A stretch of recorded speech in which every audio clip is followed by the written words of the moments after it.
Hello बच्चों, आज इस सेशन में मैं आपके लिए लेके आया हूँ अर्थमेटिक प्रोग्रेशन। इस चैप्टर का जो वेटेज है वो 4 मार्क्स का रहता है। सबसे पहले इस सेशन में मैं इसके सारे कॉन्सेप्ट आपको रिवाइज करवाऊंगा, उसके बाद क्वेश्चन करवाऊंगा जो पिछले साल पूछे गए थे। तो आइए स्टार्ट करते हैं और जानने की कोशिश करते हैं क्या कुछ है अपने पास अर्थमेटिक प्रोग्रेशन में। ठीक है, एक सीक्वेंस जो है वो एपी कब कहलाएगा। सीक्वेंस मतलब A1, A2, A3 से AN। ये जो A1 है इसको बोला जाएगा टर्म 1, A2 को बोला जाएगा टर्म 2, A3 को बोला जाएगा टर्म 3 और जो लास्ट AN है इसको बोला जाएगा TN या L। TN भी बोल सकते हैं nth टर्म या फिर लास्ट टर्म। ये सीक्वेंस AP तब कहलाएगा जब दो कंसेक्यूटिव टर्म के बीच का डिफरेंस जो है वो सेम रहे। जैसे कि मैंने A2 minus A1, A3 minus A2, ऐसे ही AN माइनस AN माइनस 1 का डिफरेंस क्या रहे, सेम रहे। इसको बोला जाता है कॉमन डिफरेंस, कि अगर किसी भी सीक्वेंस में कॉमन डिफरेंस अगर सेम रहता है तो वो सीक्वेंस कहलाई जाएगी AP। ठीक है, इसके अंदर सबसे पहले जो काम की चीज आती है वो आती है nth टर्म या general term of an AP। ठीक है, अब nth टर्म जो है उसको आप Tn से भी डिनोट कर सकते हैं और An से भी डिनोट कर सकते हैं। Tn से भी डिनोट कर सकते हैं और An से भी डिनोट कर सकते हैं। इसका जो फॉर्मूला होता है वो होता है Tn equal to A plus n minus 1 into D. अब A जो होता है आपका, ये होता है first term of an AP। n जो होता है नंबर ऑफ टर्म्स। ठीक है, और जो डी होता है वो होता है आपका कॉमन डिफरेंस। ठीक है, तो सबसे पहला जो इसके अंदर आता है वो आता है general term of an AP। इसके बाद मान लीजिए अभी अपन ने कोई भी टर्म निकालनी है। हम मान लो कि अपन को निकालनी है 10th टर्म, तो अपन Tn लिखेंगे तो A अपने लिए A1 हो जाएगा। n अपन ने यहाँ पर 10 लिया है तो यहाँ पर क्या हो जाएगा 10 और डिफरेंस जो रहेगा डिफरेंस। मान लीजिए कोई मुझसे बोलता है कि लास्ट से थर्ड टर्म निकालो। ठीक है, तो अपन कैसे निकालेंगे, general term from last, right hand side से। ठीक है, इसको बोलते हैं nth टर्म फ्रॉम लास्ट। इसका जो फॉर्मूला होता है वो होता है L plus n minus 1 multiply by minus D. ये देखिए, हमने जो जनरल टर्म में देखा था वो देखा था कि A जो होता है first term of an AP होता है। हमें जो चाहिए वो लास्ट टर्म से चाहिए, तो लास्ट टर्म ये वाला जो होगा AN, जिसको मैंने L भी बोला था, ये हमारे लिए फर्स्ट टर्म हो जाएगा। आगे से लेफ्ट से जब मैं राइट में चलता हूं तो मैंने कॉमन डिफरेंस माना है D। अब मैं उल्टा चलूंगा राइट से लेफ्ट तो ये हो जाएगा माइनस D। तो जब भी हमें राइट साइड से निकालना है या लास्ट की तरफ से निकालना है तो जो फॉर्मूला बनेगा वो बनेगा L plus n minus 1 of minus D. अब ये माइनस और प्लस होके ये फॉर्मूला बन जाएगा L minus of n minus 1 of d. इसके बाद जो फॉर्मूला आता है वो आता है sum of nth term of an AP। भाई AP जितनी भी सीक्वेंस के अंदर जितने भी नंबर ऑफ टर्म होंगे उसका सम कैसे निकाला जाता है, उसका जो फॉर्मूला होता है वो होता है Sn से हम इसको डिनोट करते हैं और ये होता है n by 2 2a plus n minus 1 into D. ठीक है, अब इसके अंदर Sn sum of nth term, n जो होता है नंबर ऑफ टर्म्स, a जो होता है first term of an AP, n जो होता है वापस अपना नंबर ऑफ टर्म्स और d जो होता है मेरा कॉमन डिफरेंस होता है। अगर मैं इसको स्प्लिट कर दूं, इसको मैं a प्लस ए लिख दूं तो ये बनेगा a plus A plus n minus 1 of d। ये देखो, ये अपन ने अभी थोड़ी देर पहले देखा था। कहां देखा था, ये हमने देखा था a plus n minus 1 of d में देखा था। ठीक है, तो इसको क्या लिख सकते हैं, इसको लिख सकते हैं अपन an। ठीक है, तो ये पूरा का पूरा अगर an बनता है तो सम का फॉर्मूला क्या बन जाएगा n by 2 a plus an। और an को मैंने बताया था आपको क्या बोला जाता है, लास्ट टर्म। तो a प्लस an की जगह आप a प्लस l भी लिख सकते हैं। ठीक है, ये कुछ फॉर्मूले हैं जो एपी में काम आते हैं, ठीक है। चलिए अब क्वेश्चंस देखते हैं अपन। पहला क्वेश्चन, क्वेश्चन बोल रहा है हमें सिक्स्थ टर्म निकालनी है जिसकी एपी हमें दे रखी है। सिक्स टर्म इसका मतलब टीएन के बारे में पूछा है, तो जो फॉर्मूला होता है वो होता है t n equal to A plus N minus one of D, ठीक है। इसने एन आपको दे दिया है कितना, सिक्स, तो ये हो जाएगा t six equal to A plus N minus one of six, और टी सिक्स जो हो जाएगा ये हो जाएगा a plus six minus one, five. ए मेरा क्या है, √27, डी मेरे को निकालना पड़ेगा। तो मुझे ये जो है इनको थोड़ा सा सिंप्लीफाई करना पड़ेगा। सिंप्लीफाई कैसे, एक्चुअली मैं इसको क्या ले सकता हूँ, 3√3 ले सकता हूँ। तो ए जो मेरा हो जाएगा वो 3√3 हो जाएगा, ठीक है। ये क्या है, ये है मेरा 5√3, तो मेरा डी कितना आ जाएगा, 5√3 माइनस 3√3, ठीक है। देखें कैसे, ये देखिए, ये मेरा ए 3√3, ये 5√3, ये 7√3। फिर मैंने डी निकाला, 5√3 माइनस 3√3 कितना है, 2√3, और इस फॉर्मूले में मैंने पुट कर दिया। जैसे ही मैंने पुट किया, ये देखिए ए की वैल्यू मैंने 3√3 पुट करी, ठीक है, 5 ऑफ डी की वैल्यू पुट कर दी, ठीक है। ये हो गया 3√3 प्लस 10√3, और ये कितना हो गया 13√3। 13√3 को क्या ले सकते हैं, √507, तो हमारा आंसर हो गया फोर्थ वाला, अंडर द रूट ऑफ 507, ठीक है। चलिए अगला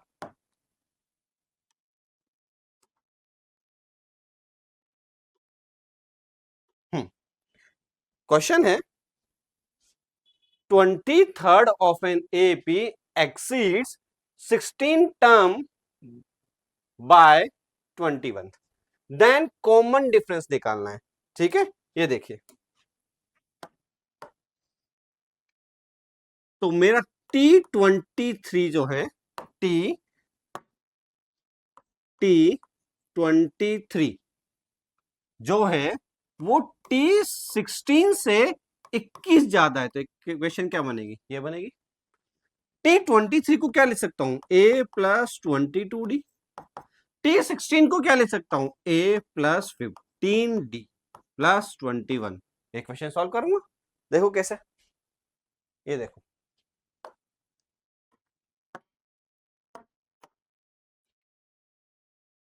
a plus 22d, a plus 15d और प्लस 21, तो a से a हट जाएगा, ठीक है। 22 और 15 का डिफरेंस आ गया 7d, 21 का 21 रहा, तो d की वैल्यू कितनी आ गई, 3। तो हमारा आंसर क्या हो गया, ऑप्शन सी 3, ठीक है। चलिए आगे देखिए, अगला क्वेश्चन क्या बोलता है। अगला क्वेश्चन बोलता है the sum of first n terms of an AP is 5n, तो मेरे को कॉमन डिफरेंस निकालना है। इसका मतलब ये है कि ये आपको Sn दे रखा है और आपको d निकालना है। Sn होता क्या है, Sn होता है sum of first n terms of an AP, और कॉमन डिफरेंस निकालने के लिए मेरे को T1 और T2 तो निकालना ही पड़ेगा, क्योंकि कॉमन डिफरेंस जो होता है दो कंसेक्यूटिव टर्म के बीच का डिफरेंस माना जाता है। तो मुझे इससे क्या करना पड़ेगा, T1 निकालना पड़ेगा और T2 निकालना पड़ेगा। जब यहां पर मैंने n लिखा तो यहां पर n टर्म्स आया था, अगर मैं S1 निकालूंगा, चलो इससे पहले मैं आपको एक चीज बताता हूं कि सम ऑफ n टर्म्स है, तो इसका मतलब ये होगा A1 plus A2 plus A से AN तक। अब मान लो यहां Sn की जगह S1 लिख दूं, तो ये हो जाएगा sum of first term of an AP, तो ये क्या हो जाएगा, S1 जो हो जाएगा वो A1 के बराबर हो जाएगा। अब मेरे को T2 भी निकालना है, तो अगर S2 की बात करूं तो S2 क्या हो जाएगा, sum of first first two terms of an AP, ठीक है। तो ये हो जाएगा S2 equal to A1 plus A2। अब ये देखो A1 मेरे लिए क्या थी, A1 जो था मेरा T1 था, ठीक है। A1 मेरा क्या हो गया, T1 हो गया, ठीक है। A2 जो है मेरे लिए क्या हो गया, T2 हो गया, ठीक है। अब देखो कैसे करूंगा, ये देखो सबसे पहले मैंने अभी आपको बताया S1 निकाला, ऐसे नहीं ये दे रखा है 2n स्क्वायर प्लस 5n। जब मैं इसमें S1 डालूंगा तो ये होगा S1 इक्वल टू T1, तो ये हो जाएगा 2 ऑफ 1 का स्क्वायर प्लस 5। तो मेरा जो S1 हुआ, मतलब टर्म 1 जो हुआ वो क्या हो गया, 7 हो गया, ठीक है। अब जब S2 निकालूंगा, S2 क्या था, A1 प्लस A2 या फिर T1 प्लस T2। तो मैंने यह क्या रखा भाई, n की जगह क्या रख दिया, 2। तो यहां पर मैंने n की जगह वापस 2 रख दिया, यहां पर n की जगह मैंने वापस 2 रख दिया। तो मेरा जो S2 आया, T1 प्लस T2 जो आया वो आया 8 प्लस 10, जो कि होता है 18। अब इधर देखो, यहां से मेरे को, यहां से मेरे को T1 प्लस T2 मिल गया, T1 मिल गया। तो मैंने T1 प्लस T2 18, T1 हो गया मेरा 7। तो यहां से जब मैं डिफरेंस निकालूंगा तो T2 मेरा आ गया 11। T1 मेरे पास था 7 और T2 मेरे पास आ गया 11। तो कॉमन डिफरेंस मेरा क्या आ जाए, T2 माइनस T1, जो कितना आ गया 4, ठीक है। ये आपका आ गया ऑप्शन बी। चलिए अगला क्वेश्चन देखते हैं। अगला क्वेश्चन है, which term of an AP 7 10 13 is 52। मुझे निकालना है कि एपी में ये वाला जो नंबर है ये कौन सा है, मुझे नहीं पता। तो मैं इसको Tn मान लेता हूं, ठीक है। ये पहला टर्म है तो इसको मैं ए मान लेता हूं। तो कॉमन डिफरेंस कितना हो जाएगा, 10 माइनस 7 कितना हो जाएगा, 3 हो जाएगा। तो मैं फॉर्मूला लगाऊंगा nth टर्म का, Tn equal to A plus N minus 1 of D, ठीक है। तो Tn मेरा क्या हो गया, 52 हो गया, ए मेरा क्या हो गया, 7 हो गया। मुझे number of which term, number निकालना कौन से टर्म है, तो n माइनस 1 डी मेरा आ गया 3, ठीक है। देखो 52 7 3n माइनस 3, ठीक है। 48 equal to 3n, n equal to 16। तो मेरा आंसर आ गया ऑप्शन सी 16, ठीक है। चलो अगला देखो question, the sum of third term and seventh term of an AP is 6 and their product is 8। मेरे को निकालना है the sum of first 16th term. देखो भाई, इसने बोला है T3 और T7, T3 और T7 का जो सम इसने 6 बोला है, और T3 और T7 का इसने प्रोडक्ट बोला है 8, और मेरे को निकालना है sum of first 16th term. तो S16 निकालना है। T3 मेरे को पता है क्या होता है, A प्लस 2D। T7 क्या होता है, A plus 6D equal to 6। तो ये हो गया 2A plus 8D equal to 6। यहां देखो ये क्या हो जाएगा, ये हो जाएगा A प्लस 2D और A प्लस 6D का जो प्रोडक्ट है वो 8 है। इस क्वेश्चन को मैं सॉल्व करूंगा, यहां से A की वैल्यू इसमें पुट करूंगा और मेरा आंसर आ जाएगा। देखो कैसे, सबसे पहले मैंने क्या किया, सबसे पहले T3 प्लस T7 मेरे को 6 दिया हुआ था, तो मैंने A plus 2D A plus 6D रखा, तो मेरे पास आ गया 2A plus 8D equal to 6। तो ये हो गया A plus 4D equal to 3। यहां से मैंने A की वैल्यू निकाली है, A equal to 3 minus 4D। जो मेरा दूसरा था जो बोल रहा था कि प्रोडक्ट 8 है, तो T3 product of T3 T7 equal to 8। तो मैंने T3 की जगह रख दिया A plus 2D A plus 6D equal to 8, ठीक है। अब मैंने A की जगह, क्योंकि मेरे को A की वैल्यू पता थी, तो मैंने A की जगह 3 माइनस 4D रख दिया, ताकि ये इक्वेशन पूरी की पूरी D में चेंज हो जाए, ठीक है।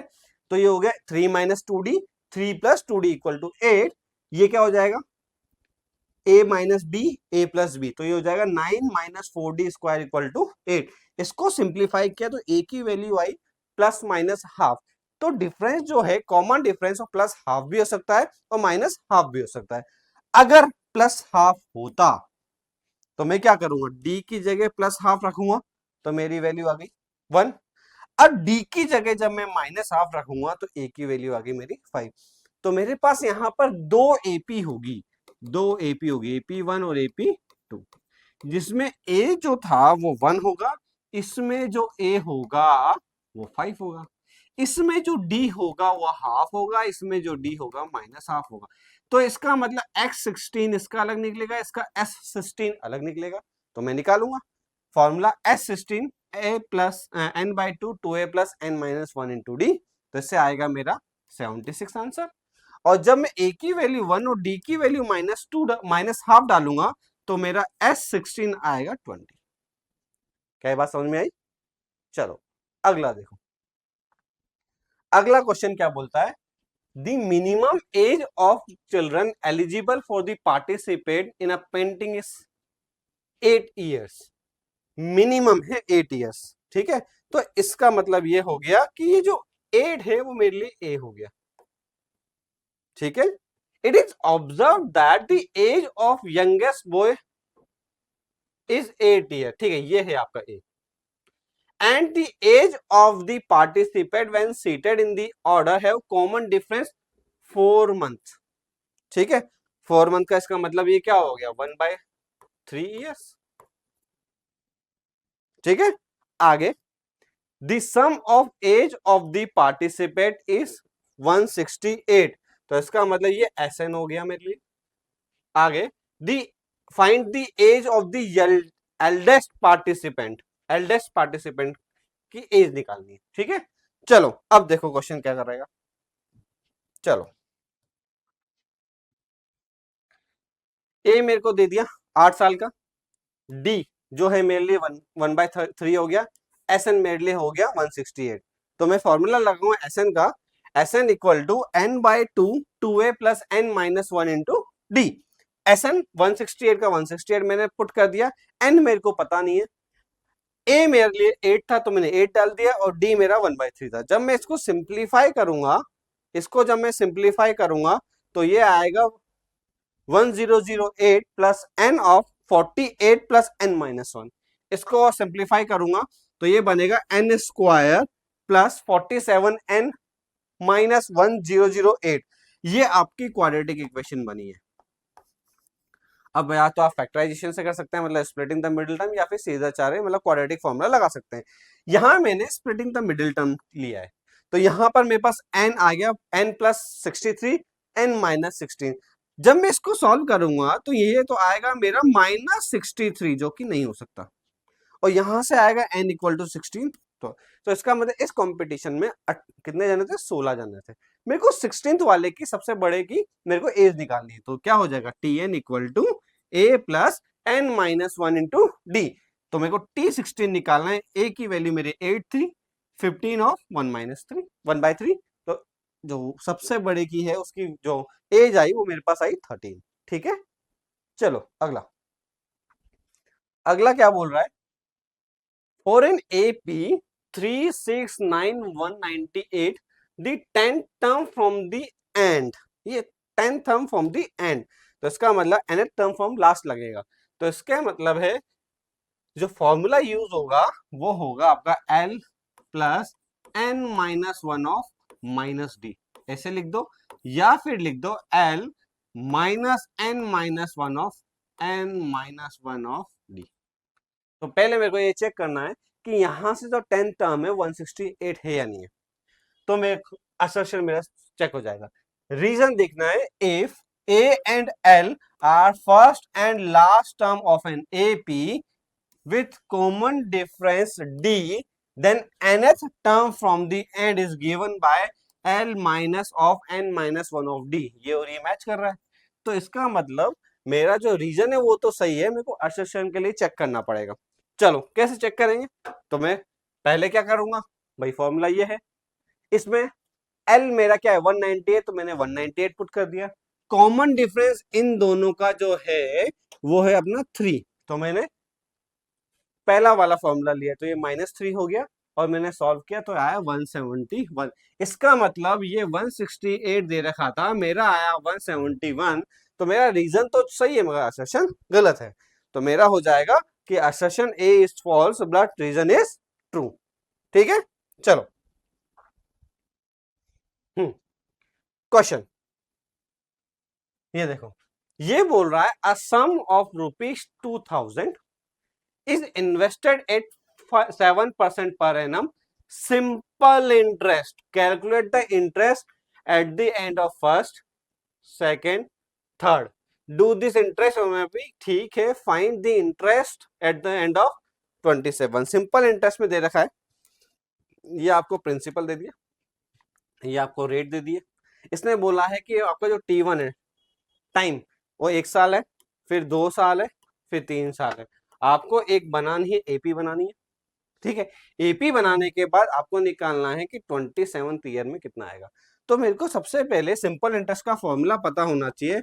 ऐसा इक्वल टू होता है पी आर टी बाय 100। तो पहले मैं S1 निकालूंगा, S1 की जगह मैं लिख देता हूं सिंपल इंटरेस्ट 1 निकालूंगा, फिर सिंपल इंटरेस्ट 2 निकालूंगा, फिर सिंपल इंटरेस्ट 3 निकालूंगा। ये जो भी आएगा, ये जो भी आएगा वो एपी में आएगा। ठीक है, फिर मैं निकालूंगा क्या, T27 निकालूंगा। उसने पूछा है find the interest at the end of 27। ठीक है, चलो चलो देखिए क्वेश्चन है,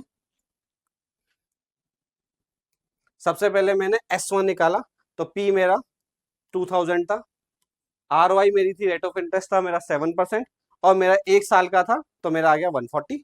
जब मैंने 2 साल का किया तो मेरा आ गया 280। जब मेरा 3 साल का था तो मेरा आ गया 420। तो मेरे को जो एपी बनानी थी वो बन गई मेरी 140 280, ये मेरी एपी बन गई।